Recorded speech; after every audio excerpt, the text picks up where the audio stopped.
Welcome to USMLE Sarthi. We are committed to empowering IMGs. We're excited to guide you on your match journey. Don't forget to click subscribe and turn on notifications so you can get notified whenever we add new content. Also, follow us on Instagram and Twitter for the latest tips and tricks regarding everything USMLE. Now, let's dive into it. I joined Sarthi. Because of that, I was able to prepare very well for the process of application as well. I made a good CV. That really helped me. No idea of what biochemistry was. Prepared for my interviews very well.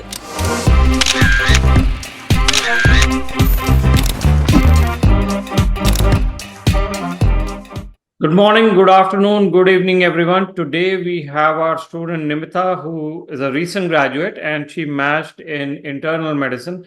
But it's not that recent graduates don't have their challenges. So Nimita is here to talk about her journey, the challenges she may have faced, and how she overcame, along with some of the tips for all of you. So welcome, Nimita. Glad you can make it here today.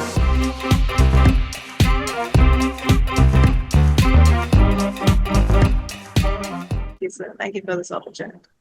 So, Nimita, let's start off with a bit of an introduction about you. Tell us, about your graduation, when you thought about USMLE, and how did you approach it? Hi everyone, I'm Nimita Elizabeth Matthew. I'm from Kerala. I did my med school here, and I graduated in the year 2023, January of 2023. To be honest, USMLE was never in the cards for me during MBBS. Some of my friends did talk about it, discuss about it, ask me, hey, do you want to join us in this? But eventually, during internship, a lot of them got burned out and they stopped preparing for it. And so I had nobody to help me. And I also gave up the idea of it. It was after graduation that I heard of some people preparing, like in other med schools in my city of Trivandrum, preparing for this, and I thought, okay, why don't I give it a shot? To be honest, the first hurdle that I faced was convincing my parents and family that this was going to be a good idea. Because the first question I got when I told people I'm going for this is that you already graduated just now. You should have prepared in your first years. People take step one in year three. And this was a big gamble that I was taking. And I had to convince my parents, I'm going to study well. I'm going to get it. Please believe in me. And fortunately, my parents were very supportive. They were like, okay, don't worry about that right now. Just start preparing. Look into what resources you have to buy right now. And so the step one was a bit difficult for me because I had graduated now and I had no idea of what biochemistry was, pathology was right then. And so the initial few months were horrible for me because I had to learn all of this right from scratch. And I have to be honest, there were a few moments when I thought, okay, I should have just taken up NEET. It would have been easier. But yeah, once I got into the flow of studying, once I had a strict schedule, not 100% strict schedule, but I made it a point to study at least a bit of biochemistry every day so that I don't get burned out. Small steps like that really made a difference, and I was able to study for step one and pass in the first attempt. Later on came the other hurdles, then I suddenly realized I had to go and do USCE or observerships there. And I did not have too many seniors from my med school to help me. There were only a handful of people, and those were the people who already had green card or citizenship, or maybe had a husband over there. What I had actually a privilege. My parents knew some doctors, so they gave me numbers of them, numbers of doctors who were in the US. So I contacted them through phone as well as email. Initially, it was a bit discouraging because a lot of them were like, okay, you have not taken your step 2 yet, so you won't be able to get an observership here if you don't have a good score and all that. So I decided to wait. I took step 2. I had just an average of, maybe some people might say even below average score. But I still kept on asking people, and finally a doctor decided, agreed to send in an invitation letter. And I got an opportunity to observe at his private clinic in New York. After going there, the it was a bit of a challenge to get a date for the visa as well, going on in the with the B2 visa. But fortunately, I got it uh, right in time for the observership. Um, then up till now, I only had just one observership, and I was starting to get scared because when I went to New York, the other people with me were like, "Okay, we paid these agencies to give us some observerships," and I was like, "Okay, maybe I should also do that." Blah blah. But then by then it was too late. So one thing I'd like to say, talk to other people, like advise other candidates, are that you should plan this ahead. That was a mistake that I made. I see. Yeah, you should, even before going to the US, you have to like really think about everything. You need to do at least 3 months of rotations, observerships there, which is the requirement for most programs. That was something that I had not prepared for, but fortunately, I was able to get in contact with other doctors in the US while I was there. Uh, but that was like, I don't know, I was walking on thin ice, I guess, because I just got it in the last minute, those observerships. It would have been a lot more comfortable if I had planned that ahead. Um, I was worried. Even at the observerships, I saw people who were like had great scores, like amazing scores. They had better passports, maybe, and they had they came from countries where the dollar was not stronger than their currency, so they were enjoying their lives, and they were like they had a different kind of an approach to this. So initially, I was so during this time I was a bit scared. I was spending so much of money, my parents' money, going into this, and I had not thought this through completely. I started getting doubts, but then my parents were very supportive of this, and they were like, "Don't worry, whatever happens, we'll be with you." They gave me a lot of encouragement, so that really helped me. And another thing I think which worked in my favor was that I prepared for my interviews very well.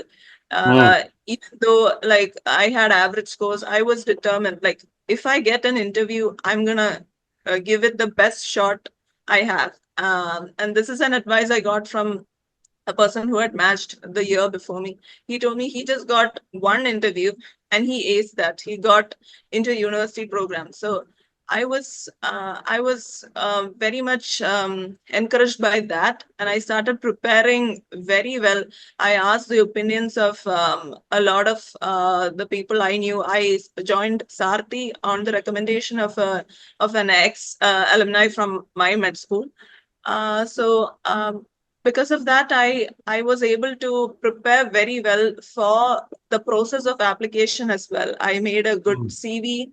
I wrote a very good personal statement, and I also prepared for the interviews very well. Here, I think that is a mistake that I saw a lot of other candidates make, because they had great scores and maybe like a few publications.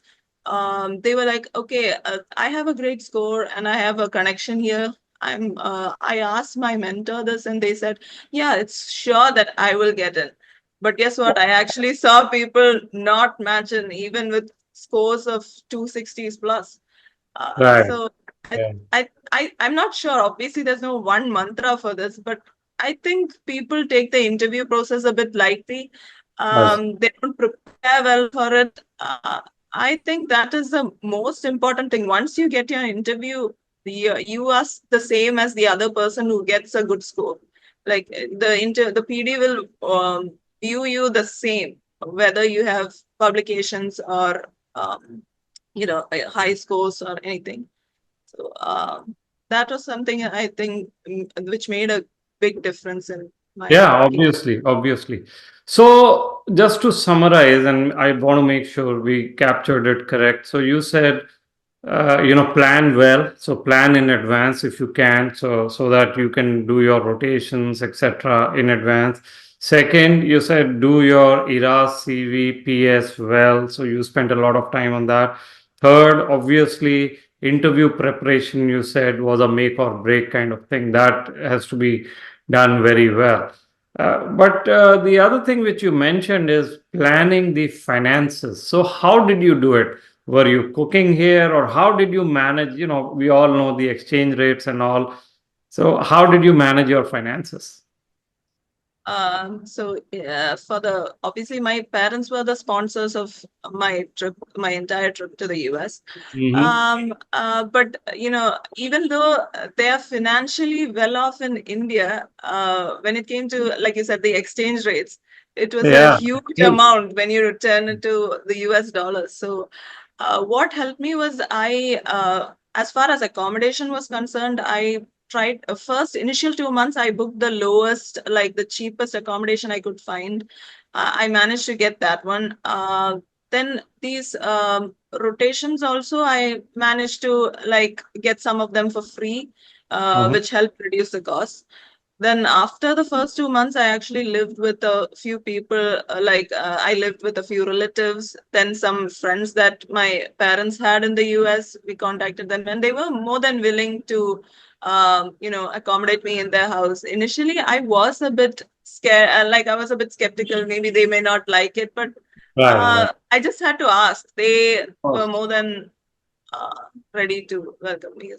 Then cooking, yes, I tried to cook myself as much as possible. I never bought like fast food or anything.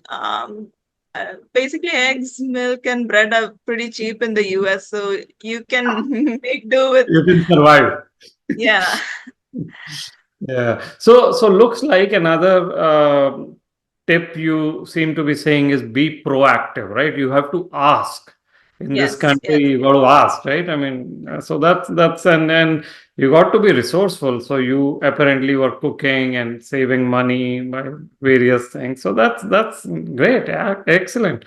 Anything else that we missed? Anything else that you want to just suggest to recent graduates?